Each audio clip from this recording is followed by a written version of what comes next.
அமெரிக்காவில் ராய்ட்டர் அவர்களுடைய ஊடகமே ஒரு கருத்து கணிப்பை மேற்கொண்டிருக்கிறது. அந்த கருத்து கணிப்பில் 58% அமெரிக்கர்கள், அமெரிக்காவில் வாக்களிக்கக்கூடிய, அமெரிக்காவுடைய சிட்டிசன்ஷிப்பில் இருக்கக்கூடிய 58% காசாவில் யுத்தம் நிறுத்தப்பட வேண்டும், பாலஸ்தீனத்தை இனிமேலும் புறக்கணிக்க முடியாது, பாலஸ்தீனத்தை ஒரு தனி அரசாங்கமாக, ஒரு தனி நாடாக அங்கீகரிக்க வேண்டும் என்கிற கருத்துக்களை வெளியிட்டிருக்கிறார்கள். 58 பேர் என்று சொன்னால் 42% பேர் தான் அதுக்கு மாற்றமாக இருக்கிறாங்க. 58% என்று சொல்லும்போது நாட்டின் பாதிக்கு மேற்பட்ட சதவீதத்துக்குரிய மக்கள் இந்த கருத்துக்களை சொல்லி இருக்கிறார்கள். அல்ஹம்துலில்லாஹ் என்கிற நிலையில் 65% அமெரிக்கர்கள் காசாவில் பஞ்சத்தால் பட்டினியால் வாடிக்கொண்டிருக்கக்கூடிய மக்களுக்கு உடனடியாக அமெரிக்கா நேரடியாக இஸ்ரேலோடு சம்பந்தப்படாமல் உதவிகளை வழங்க வேண்டும் என்கிற கருத்துக்களையும் சொல்லியிருக்கிறார்கள். எனவே அமெரிக்காவினுடைய அரசாங்கம் இனவாதம் செய்தாலும், அமெரிக்காவினுடைய அரசாங்கம் இஸ்ரேலை ஆதரித்தாலும், அமெரிக்காவினுடைய பொதுமக்கள் பாலஸ்தீனத்திற்கு ஆதரவாக இருக்கிறார்கள் என்கிற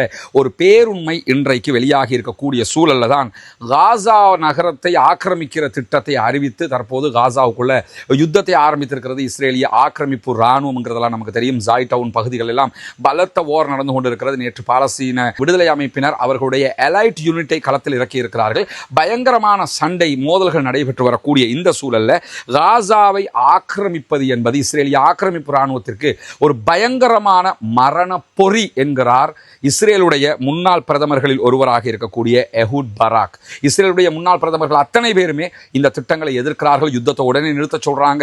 இஸ்ரேல் தோல்வி அடைந்து விட்டது என்கிறார்கள்.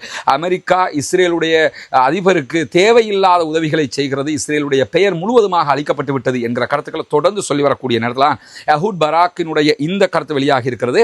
இப்படி நீங்கள் காசாவை ஆக்கிரமிப்பு செய்வது என்பது பாலஸ்தீன விடுதலை அமைப்பினருக்கு மிகுந்த நற்பெயரை கொடுத்துவிடும், அவர்களை மேலும் மேலும் ஹீரோக்களாக மாற்றிவிடும், அவர்களுக்கு அரசியல் ரீதியாகவும் ஒரு வெற்றியை கொடுத்துவிடும். எனவே நீங்க பாலஸ்தீன விடுதலை அமைப்பு அளிக்கிறோம்ங்கிற பேர்ல நம்முடைய பணைய கைதிகளை நீங்கள் மீட்டு கொண்டு வர முடியாது, அவர்களுடைய பிணங்களை கூட நீங்கள் கொண்டு வர முடியாத ஒரு சூழல் ஏற்பட்டுவிடும். எனவே நீங்கள் காசாவை ஆக்கிரமிக்க கூடாது என்கிறார் இஸ்ரேலுடைய முன்னாள் பிரதமர் எஹூட் பராக் என்கிற செய்திகள் வெளியாகி இருக்கிறார். நேரத்தில் இஸ்ரேலுடைய வாலா நியூஸ் ஏஜென்சி உள்ளிட்ட பல செய்தி நிறுவனங்கள் இன்றைக்கு வெளியிட்டிருக்கக்கூடிய ஒரு செய்தி என்னன்னு சொன்னா, பாலஸ்தீன விடுதலை இராணுவத்தைச் சேர்ந்தவர்கள் ரஃபாவில் இருக்கக்கூடிய இஸ்ரேலிய ஆக்கிரமிப்பு இராணுவத்தினுடைய கஃபீர் படைப்பிரிவின் மீது இன்றைக்கு பயங்கரமான தாக்குதல்களை நடத்தி இருக்கிறார்கள். குறிப்பாக இராணுவத்தினுடைய ஹெலிகாப்டர்கள் தரையிறக்கப்பட்டு இஸ்ரேலிய ஆக்கிரமிப்பு இராணுவத்தினுடைய பிணங்களும் அவர்களுடைய காயப்பட்டவர்களையும் அழைத்து செல்லக்கூடிய அளவுக்கு இந்த தாக்குதல்கள் நடத்தப்பட்டிருக்கிறது.